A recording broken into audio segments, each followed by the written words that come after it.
Coucou tout le monde! Coucou tout le monde! On espère que vous allez bien. On se retrouve aujourd'hui pour une nouvelle vidéo. On continue les vidéos sur le chemin de Compostelle, donc la deuxième partie.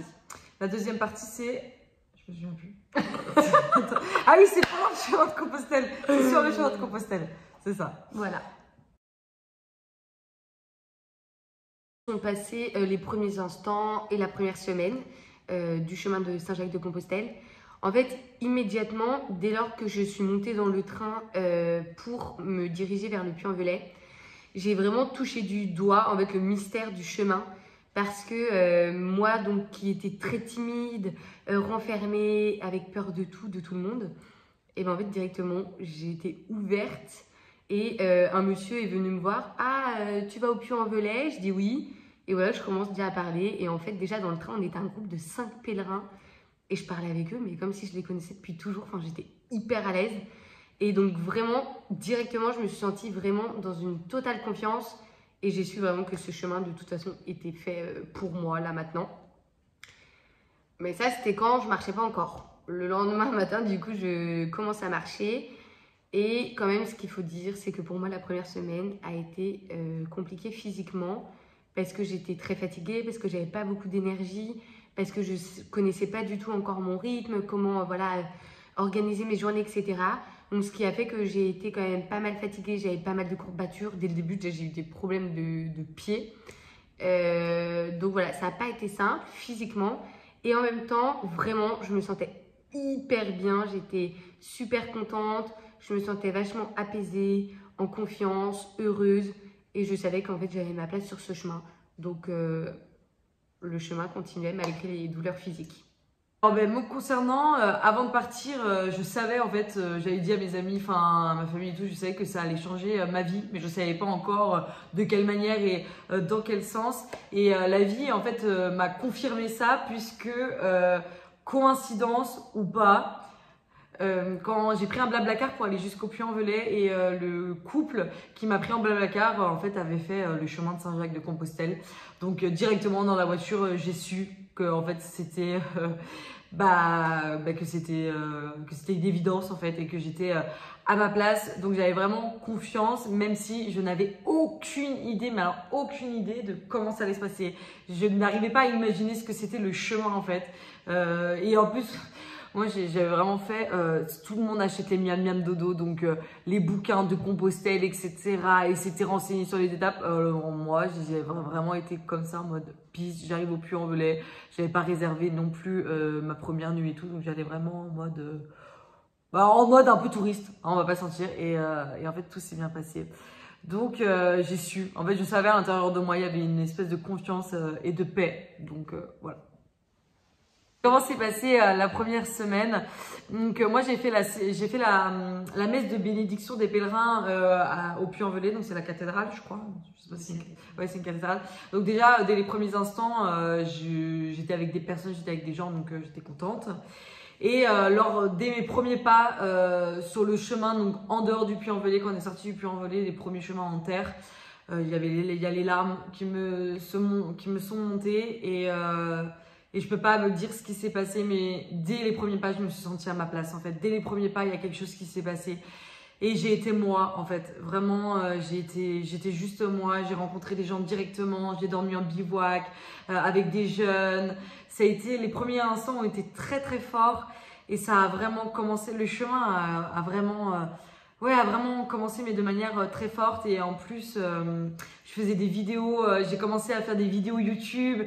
C'est quelque chose que je pensais faire depuis des années. Et j'ai enfin pris ma place. J'ai enfin réalisé quelque chose qui était là en moi depuis longtemps. Et ça m'a apporté beaucoup de joie, en fait. Donc voilà. Ce qui est vraiment du chemin et de comment un petit peu je me sentais, vraiment directement et en fait tout le long du chemin, j'ai vraiment retrouvé une humanité en moi. Et moi qui me déshumanisais tant avant de partir sur le chemin de Compostelle pour me protéger, etc. Là vraiment, j'étais en train de me retrouver et de me retrouver en tant qu'être. Et pour moi, ça m'a vraiment permis de me réaliser de réaliser qu'en fait je suis Estelle et que je suis une personne avec une âme, avec un cœur, et que malgré les souffrances que j'ai pu vivre, malgré le mal qu'on a pu me faire, en fait mon âme vraiment la plus profonde, elle est toujours intacte, et c'est par elle que en fait je peux renaître et que en fait je peux vraiment me relever. Et pour moi ça a été vraiment quelque chose de vraiment de très fort, que j'ai vraiment découvert vraiment tout le long du chemin.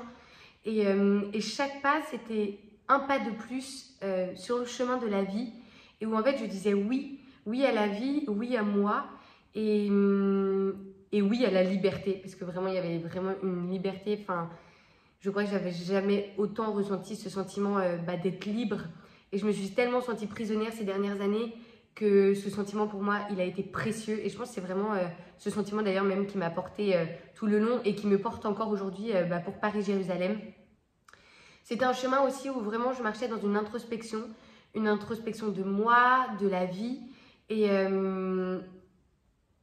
j'avais vraiment le souhait en fait de me reconnecter avec moi-même, de reconnecter mon corps et mon esprit, et d'apprendre à me connaître, de réapprendre à aimer la vie. Et aussi tout ça, ça passait par les rencontres, par les témoignages, par les moments de solitude, par les moments dans la nature. Et c'était vraiment un tout qui a fait que le chemin de Compostelle m'a ramenée à la vie. Donc c'était vraiment magique. Alors le chemin en lui-même, il y a tellement de choses à dire sur ce chemin. J'aimerais que chaque personne à l'heure actuelle il soit dans mon cœur, vraiment pour voir tout ce que ce chemin m'a permis d'accomplir en moi, et que vous puissiez ressentir ce que je peux ressentir. Je partais vraiment d'une Charlène qui se sentait incapable de réussir quelque chose dans sa vie. Je sais que c'est dur, mais incapable de réussir quelque chose. Je regardais mon corps avec du dégoût, j'étais dans le contrôle de mon corps, je supportais pas qu'il ne soit pas comme je veux qu'il soit. Je pensais, et aussi j'avais vraiment ce sentiment que je n'avais pas ma place dans ce monde, que moi j'étais une extraterrestre, que voilà, j'avais ce sentiment-là. Et sur le chemin, chaque jour, un peu plus, je me découvrais. En fait, je crois que j'ai vu ma force, en fait. Et j'ai vu ma force, moi qui me pensais faible, moi qui me pensais plus faible que les autres. Et que oui, en fait, je suis capable de faire des choses dans ma vie. Je suis capable. Je crois que c'est le mot qui me revient, et que je suis forte. Et en fait, on est tous fort, c'est aussi ce que j'ai vu sur le chemin. Et pas à pas, j'ai avancé sur le chemin, et surtout sur le chemin de ma vie à moi, et pas la vie des autres, que c'était une affirmation aussi de moi, en fait, de moi. Enfin, je sais pas comment expliquer, mais une affirmation de moi, parce que je trouve que c'est tellement dur dans notre société, avec tout ce qu'on a autour, on est vite influencé, puis moi je savais pas en fait ce que c'était ma vie, et je pense que sur ce chemin, j'ai appris à le découvrir grâce aux personnes avec qui j'étais, grâce au contact, mais juste, en fait, il y avait juste rien à faire, en fait. En fait, sur ce chemin, c'était ça qui était beau, en fait, c'est qu'il y avait rien à faire, en fait.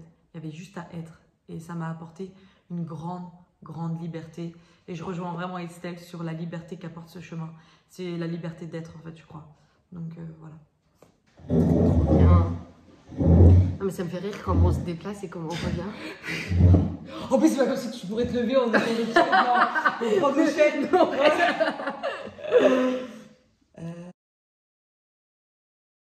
Ensuite, qu'est-ce qui nous a le plus marqué sur le chemin? Moi, je dirais que c'est les rencontres. Vraiment, en fait, on rencontrait les personnes dans la vérité. L'autre et soi-même, on était pèlerins. Et en fait, on se rencontrait dépouillés de tout préjugé, de tout masque. Enfin, vraiment, on était vraiment dans la vérité, déjà avec soi-même. Et donc, en fait, automatiquement, quand on est en vérité avec soi-même, on est en vérité avec les autres. Et en fait, vu que sur le chemin, en tout cas, je pense 99,9% sont en vérité, c'était des rencontres. Enfin, ça m'a vraiment marqué parce que, par exemple, il y a des personnes avec qui j'ai marché une journée. En fait, je suis encore en contact avec eux aujourd'hui. Je les ai revus, et quand je les ai revus, c'était énorme parce que du coup, vu que la rencontre a été faite dans la sincérité, dans la vérité, et en fait, c'est surdimensionnel. En fait, c'est tellement énorme et c'est tellement beau et en vérité que... En fait, c'est une évidence. Et ça, j'ai trouvé ça magnifique de voir toute l'humanité et les rencontres qu'il y avait sur ce chemin. Moi, qu'est-ce qui m'a le plus marqué durant ce chemin? Ben, tout comme Estelle, c'est vraiment les rencontres. En fait, c'est l'humain. Comment dire? En fait, sur Compostelle, il n'y a plus de cases sociales, de cases tout court. Dans la vie de tous les jours, on met des cases, mais inconsciemment ou consciemment, tous, hein, on met des gens dans des cases. Toi, tu es chirurgien. Toi, tu es ouvrier. Toi, tu es une fille. Toi, tu es un garçon. Toi, tu as 30 ans. Toi, tu en as 12. Donc non, on ne se côtoie pas, etc. Et en fait, sur le chemin, il n'y a plus tout ça. Il n'y a plus tout ça. Comme l'a dit Estelle, elle l'a très bien dit, on rencontre les gens dans la vérité, vu qu'on est dans la vérité en soi. Et je suis tout à fait d'accord avec ça. On a la liberté aussi d'être soi. Et est-ce que vous savez ce que c'est d'avoir cette liberté, juste cette liberté d'être soi, d'avoir cet espace, ce lieu, enfin cette sécurité aussi, parce que malgré tout, malgré qu'on était dehors, qu'on ne connaissait pas, je pense qu'on s'est tous sentis en sécurité. Je sais pas comment expliquer, c'est très bizarre, hein. Je pense que c'est typique peut-être, je sais pas comment dire, mais il y avait cette sécurité et cet espace d'être. Et c'est d'ailleurs sur Compostelle que j'ai pu réaliser un de mes rêves, enfin, en tous les cas une de mes aspirations, celle de réaliser des vidéos. Et je me suis sentie libre de faire ça, alors que jamais, je pense, dans mon quotidien, j'aurais osé, en fait, oser le faire. Et je pense, du coup, depuis ce chemin-là, j'en étais un petit peu consciente, mais je pense que réellement, l'humain, alors l'humain, globalement, hein, voilà, parce qu'il y a toujours des exceptions, mais je pense que l'humain, il est bon. En tous les cas, c'est vraiment ce que j'ai ressenti sur le chemin, que l'humain, il est bon, que l'humain, malgré tout, il veut donner, en fait, il veut contribuer à quelque chose de beau, en fait. Et c'est ce que j'ai envie, c'est ce que j'ai ressenti, c'est ce que j'ai envie de développer, en tous les cas, dans ma vie et dans mon quotidien. Et c'est ce que j'essaie de faire. Et tout en étant en vérité, comme elle a dit, elle l'a très bien dit Estelle, être en vérité avec soi. Donc voilà. C'est donc l'arrivée à Compostelle.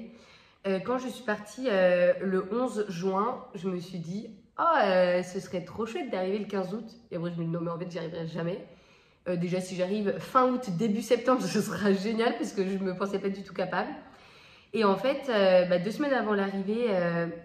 Ah, on te voit. C'est pas grave. Du coup, 2 semaines avant l'arrivée, en regardant un petit peu les étapes, en fait, on réalise qu'on va pouvoir arriver le 15 août à Santiago. Pour moi, ce jour-là, j'en ai été très émue parce que le 15 août, c'est une date hyper importante pour moi par rapport à la Vierge Marie, par rapport à l'Assomption. Et en fait, j'étais aussi très émue de me dire, alors déjà, je suis en train d'arriver à Compostelle et en plus de ça, je vais pouvoir arriver un 15 août. Donc, j'étais très fière de moi. Et en plus, donc, ce fameux 15 août, mes parents donc, avaient prévu de me rejoindre. C'est une cathédrale ou une basilique? Une cathédrale. Une cathédrale. Donc, mes parents avaient prévu de me rejoindre à la cathédrale. Donc ça, c'était prévu depuis le début qu'ils me rejoignent pour mon arrivée. Et donc, il y avait aussi l'excitation de retrouver mes parents, de finir mon chemin et d'arriver en fait dans leurs bras et avec la victoire sur la vie. Je suis partie, on va dire, morte et je reviens en vie dans les bras de mes parents. Donc, pour moi, c'était hyper symbolique et très important qu'ils soient présents pour moi. Et les derniers kilomètres, donc, on les a parcourus avec Charlène. Ça a été plein d'émotions, plein de sensations. Ils étaient longs et en même temps courts. On marchait très doucement. Je réalisais pas. J'avais envie d'arriver et j'avais pas envie d'arriver. C'est vraiment... on ne peut pas vraiment expliquer ce qui se passe dans notre corps et dans notre tête à ce moment-là. Mais en tout cas, j'étais vraiment dans une bulle de paix. Ça, c'est une certitude. Et je partage les derniers pas avec Charlène, main dans la main pour notre arrivée, donc devant la cathédrale. Et là, on a vraiment, en tout cas moi, l'esprit et le corps vide, mais en fait vraiment rempli d'amour.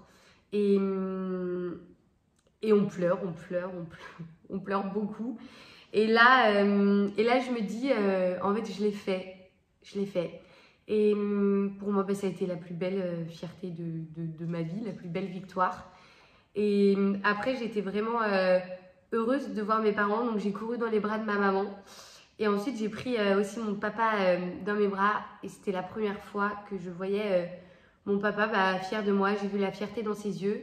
Il a aussi pleuré. Et pour moi, en fait, j'ai été très touchée parce que je me suis dit, oui, je l'ai fait pour moi, ce chemin.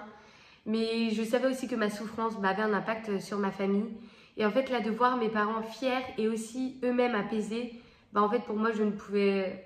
Enfin, pour moi, tout était accompli. Et en plus, bonus pour ce jour-là, c'est que ma meilleure amie, Agathe, m'a fait la surprise de me rejoindre aussi. Donc en fait, elle a rejoint mes parents la veille, le 14, et donc elle m'a attendue avec eux. Quand je l'ai vue, la phrase que j'ai dit, c'est « Oh putain, Agathe ». Je crois que je réalise toujours pas aujourd'hui ce qu'elle a fait pour moi parce que c'est énorme. Prendre l'avion, partir au bout de l'Espagne pour une journée juste pour venir pour mon arrivée. En fait, vraiment, donc là, je m'effondre un peu plus dans les larmes. Et en fait, je me suis dit, je suis Estelle et même aux yeux des gens. Et j'ai pris un peu conscience d'une valeur que je pouvais avoir pour ma famille et pour Agathe. Et donc ça, j'en ai été vraiment très touchée. Donc je tiens à remercier donc particulièrement Agathe parce que c'est une amie, c'est plus qu'une amie. Donc vraiment merci Agathe pour tout et encore merci d'être venue partager cette victoire sur la vie avec moi à Compostelle.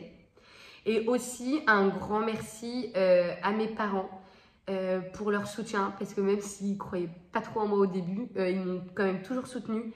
Donc vraiment merci à eux et merci d'être mes parents. Et vraiment j'ai été fière de pouvoir arriver dans vos bras, un petit peu comme une renaissance, comme après un accouchement quand vous m'avez pris pour la première fois quand j'étais bébé. Pour moi là c'était ça. Donc voilà, je vous fais de gros bisous. Alors, mon arrivée à Compostelle, déjà cette journée du 15 août reste l'un des plus beaux souvenirs de ma vie. J'ai fini les derniers kilomètres avec Estelle, main dans la main et nos cœurs à l'unisson de nos pas. Et pour moi, c'était un très beau moment.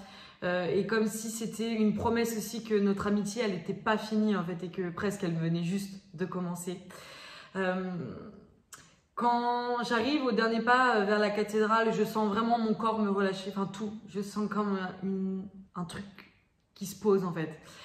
Et les larmes coulent. Bon, de toute façon, je m'en doutais, mais voilà, il y avait beaucoup d'émotions, à l'arrivée aussi, je vois Jeff et Lindsay, et pour moi, ça représentait beaucoup. Avec Estelle, Jeff, Lindsay et moi-même, on a fait quand même un bon chemin ensemble. Notre équipe représente beaucoup à mes yeux, mon amitié, mon amour pour eux, parce que j'ai vraiment beaucoup de respect aussi pour ces personnes et j'en suis encore touchée. On a vraiment vécu beaucoup de moments, donc il y a tout ça aussi pour moi, ça représente énormément. Et je me suis dit aussi, ça y est Charlène, tu l'as fait en fait, tu l'as fait. Vraiment, je l'ai fait et j'en suis très fière. En plus, ce jour-là, c'est le 15 août, donc comme l'a dit Estelle, c'est le jour de l'Assomption de Marie. Marie représente beaucoup pour moi et j'ai eu cette chance et surtout j'ai provoqué la chance. J'ai provoqué la chance de pouvoir assister à à la cérémonie dans la cathédrale, donc avec le Bota Funero. Je vous mettrai en lien quand même mon arrivée à Compostelle parce que j'avais fait une vidéo de YouTube si vous voulez la regarder. Et pour moi, ça avait vraiment été aussi un très beau souvenir et un très beau moment dans ma vie. Donc voilà. Moi, il n'y avait pas ma famille à mon arrivée, il n'y avait personne, mais j'ai quand même appelé ma mère, appelé ma famille. Et j'ai pleuré, voilà, j'ai pleuré parce que je me suis dit, ah, en fait, Charlène, t'es peut-être pas le boulet de ta famille, en fait. T'es peut-être pas le boulet de ta famille et peut-être que là, ils vont être fiers de toi. Et ça faisait très longtemps que je n'avais pas senti cette fierté par rapport à ma famille, que je ne portais plus cette honte que j'avais depuis un certain temps sur moi. Et je pense que j'ai pris un peu de valeur en moi et j'ai pris un peu de confiance en tous les cas. C'est con à dire hein, qu'il faille faire 1600 km à pied pour se sentir légitime. Voilà, mais en tous les cas, c'est mon chemin et c'est mon parcours. Et voilà, il y a beaucoup d'émotions. Ça reste l'un des souvenirs les plus beaux en tous les cas. Et en fait, cette journée, elle est très bizarre dans ma tête. Il y avait tout était mélangé, c'est passé très vite et je suis restée qu'une journée à Santiago parce que je n'étais pas capable de rester plus en fait. C'était très bizarre, mais ça a été un très beau moment et plein d'émotions se mélangent. Mais voilà.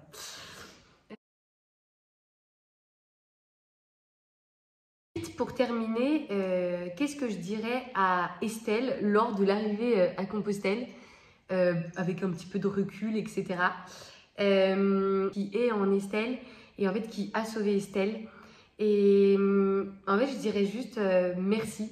Merci de m'être fait confiance pour partir sur ce chemin. Car vraiment, je peux te dire que Compostelle m'a sauvée de la mort. Et aujourd'hui, je suis fière d'être en vie. Donc, bravo Estelle. Et qu'est-ce que je dirais à la Charlène qui est arrivée à Compostelle à l'heure actuelle avec du recul? Mais je dirais I did it! You are a strong woman and now you... Enfin, bah, je sais pas parler anglais, mais... Enfin, en gros, maintenant, ne doute plus de toi, en fait. Même si je doute quand même de moi. Mais ne doute plus de toi et tout simplement, et ça... Alors après, il y a eu du chemin aussi depuis Compostelle. Mais je pense que je dirais à cette Charlène, mais en fait, et à toutes les Charlènes, avant Compostelle, en fait, juste, bah, je t'aime, en fait. Je t'aime, en fait, Charlène, quand même. Je m'aime un petit peu, quand même, maintenant. Avant, j'étais pas capable de me le dire, donc c'est quand même qu'il y a eu une grosse avancée et je me remercie d'avoir fait ce chemin. Je me remercie de m'écouter, malgré tout, de m'écouter et de suivre mes intuitions. Voilà. Du coup, on vous mettra en vidéo l'extrait de notre arrivée, donc on s'excuse pour la qualité, mais voilà, ça décrira quand même assez les émotions qu'on a pu vivre, donc on vous mettra quelques petits extraits. On vous mettra quelques petits extraits.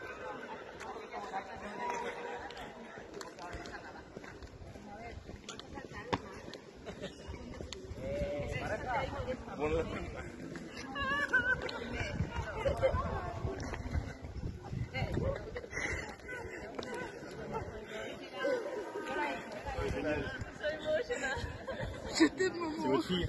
Oui, vous pouvez faire. Bonjour. Oui, enchanté. Enchanté. C'est extraordinaire ce qu'elle fait. Extraordinaire.